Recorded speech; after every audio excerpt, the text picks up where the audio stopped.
I'm Alan Watts, and I'm an author and researcher into geopolitics, really, and history. I follow where the world has been, the techniques were used to bring them to those stages, and I apply them to where we are today and how the future is planned.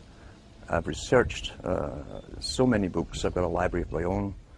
I like paperback books, or at least hardback books, because they're permanent records of the past. And if you can't understand the past, you won't understand the present or the future.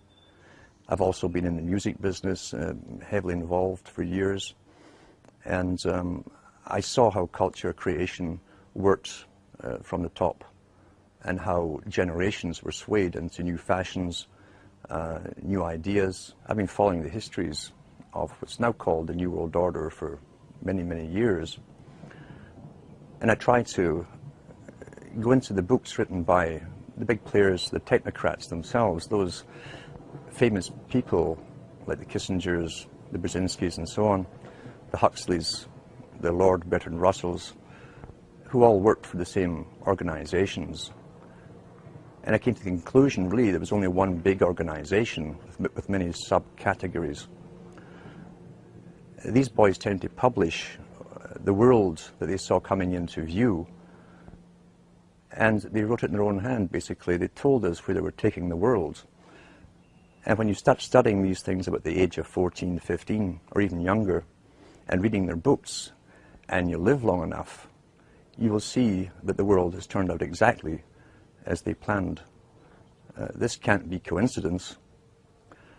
And who can really write up a wish list and make it happen globally, unless there is an organization very, very powerful, probably the only organization really on the planet, an organization that can fund all sides, all oppositions, and using the synthesis of conflicting parties, they can literally make the world come into view as they planned. They plan in centuries, and the astonishing thing is when you go into the United Nations, which was loosely based on the Soviet system, they plan certain parts of their agenda in 50-year plans, some in 100-year plans, and some even in 150-year plans for different aspects of it. The Russells, the Huxleys and so on, Brzezinskis, also use the same terminology with their long-term plans. And you've got to understand too that nothing in culture comes out from the grassroots. Even Plato talked about that thousands of years ago. He said that if it was a grassroots movement really coming from the people, then those in charge, the dominant minority, would lose control.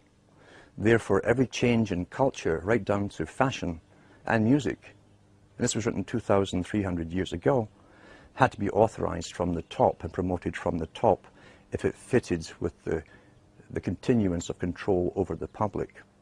And these are sciences which were taught down through the ages, are still taught today to the big players, and they've used it to the full in the 20th century, now into the 21st century with the use of television, mass communications, radio, etc. Everything has been given to us for the appropriate time and stage in the actual planning.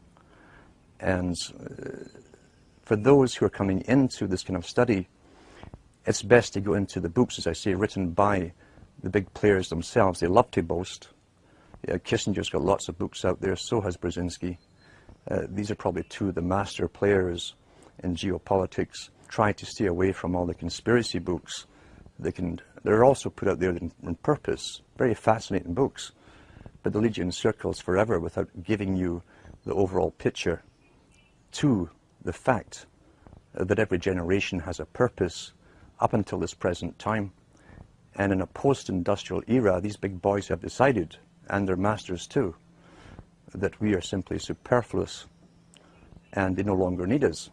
Hence, we have big foundations coming forward and organizations like the Optimum Population Trust who have decided to come out openly and demand that governments start radically reducing the populations. We are now the useless eaters, as Lord Bertrand Russell called us. Our ideas, our opinions on everything, our worldview, even to do with population and the fake view that we're overpopulated, is all projected to us by the mainstream media working in concert for their masters, and we begin to parrot what we hear through repetition, and that's so important, is repetition with slogans and catchphrases. And once you hear it happening in your own local group, your milieu, then you know it's working. And the camera can make anything appear to be true.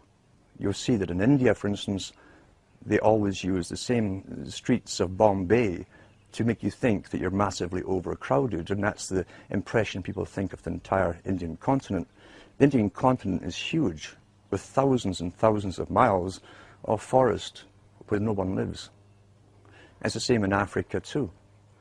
China, being the model state for the world, for instance, put into effect the United Nations policy to the extreme with its population reduction and the movement of people off of the rural areas into cities. They started that years ago. Right now, they're in the process of moving 200 million more people off into the major cities, and that's the major newspapers. The cities appear to be crowded because everyone's being moved into them. In the Western world, since the 1950s, again under the term of urban sprawl and stopping urban sprawl, the Western countries also signed agreements to do no more building in the outskirts and of the major cities.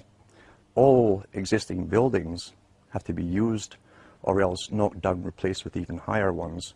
But regardless, with the immigration and the free flow of people now from third world countries, the Western countries appear to be overcrowded.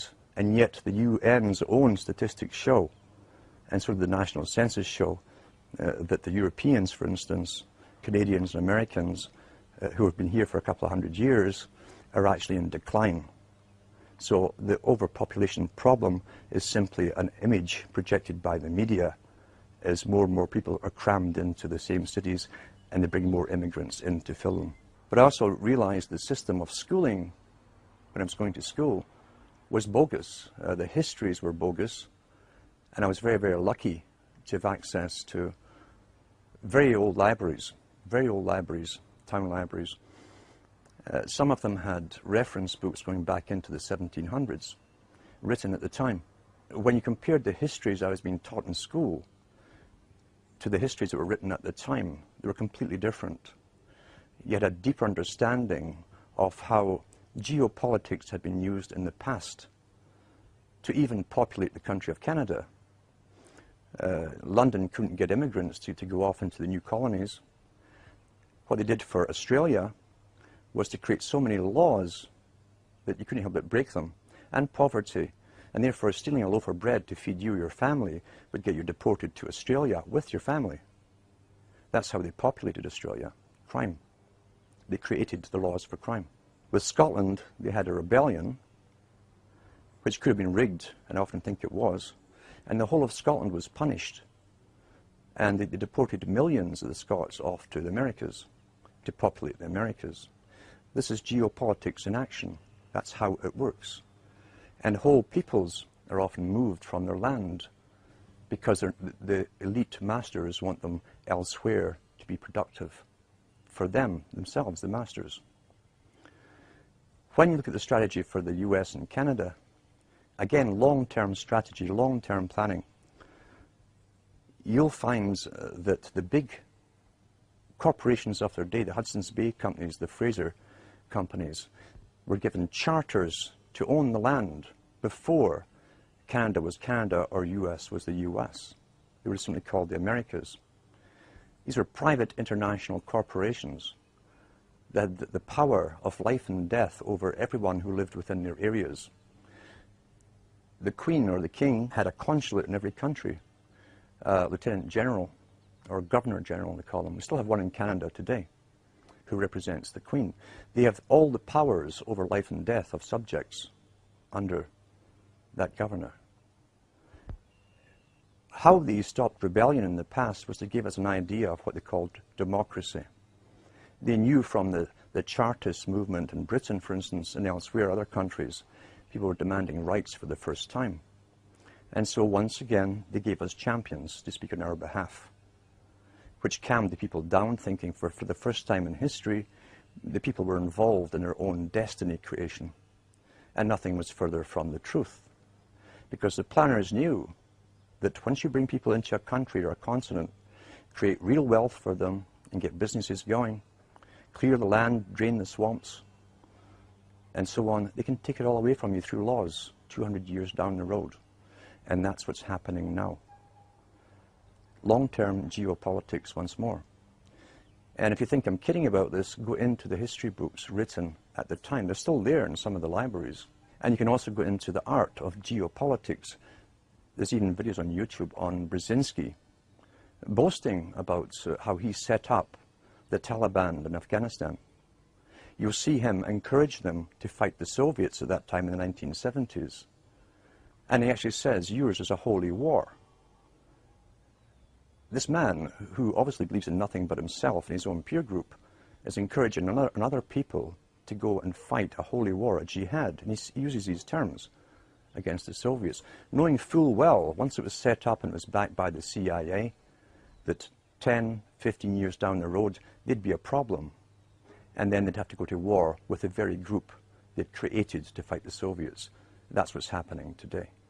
Long-term strategies. Well, that's how history has always been run. If you can go into the books where you find the British Home Office is mentioned, study the history of the diplomatic corps. Because the diplomats were spies.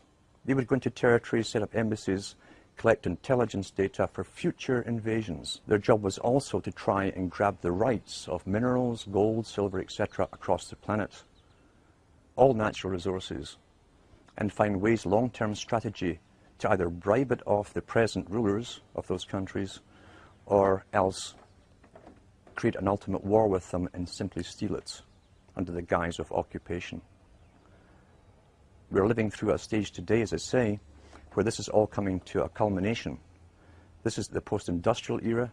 We're post-technical almost in the West. It's all done in other countries, all the technical stuff.